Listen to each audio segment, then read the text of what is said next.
Whether you're doing an electrical check, swapping out an internal component, or giving your grinder a good deep clean, this video should help get you started. Hi, my name is Tylee, and I'm going to show you how to take the case off your Sette grinder. To start things off, you'll need a T10 Torx bit screwdriver and a soft cloth. Before we get started, make sure your grinder is unplugged.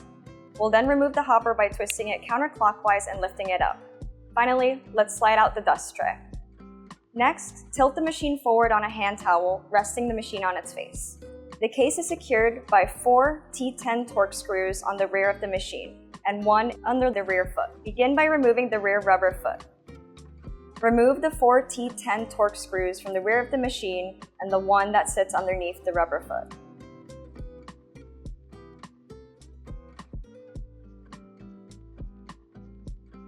Stand the machine back upright and gently pull the case towards the back of the grinder.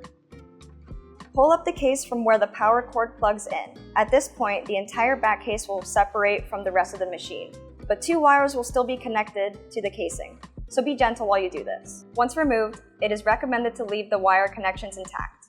Rest the back case tilted to its side. Depending on the repair, you may need to unplug the wires from the case. You can do so with your hands, but we recommend using a pair of pliers. To prevent damage to the microswitch bracket, hold it on both sides. Remove the wires from the brackets and set the case aside. Please note, although the capacitor is discharged, unless there are extenuating circumstances, exercise caution as it potentially has a high voltage charge that can shock you if the contacts are touched. To reinstall the case, plug the wires back in, and then rotate the case roughly back in position with the grinder. Adjust the top of the case so it is level with the sides of the main body, and then adjust the bottom of the case so both the left and right sides are inside the main body of the grinder, as well as the lowest portion of the case. Alternate applying pressure to the top and bottom of the case until it is flush and fully installed.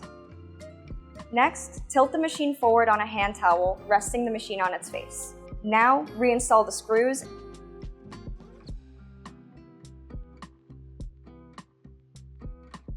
After you've reinstalled all the screws, place the rubber foot back on the bottom. To reinstall the hopper, twist it clockwise until you hear a soft click from the microswitch. After that, you can go ahead and slide in the dust tray. And you've done it! You've removed and reinstalled the case on your Sette grinder. If you need a little bit more help or some troubleshooting steps, feel free to reach out to our support team by going to baratza.com/troubleshooting. But you should be ready to go. Thanks for watching. Happy grinding!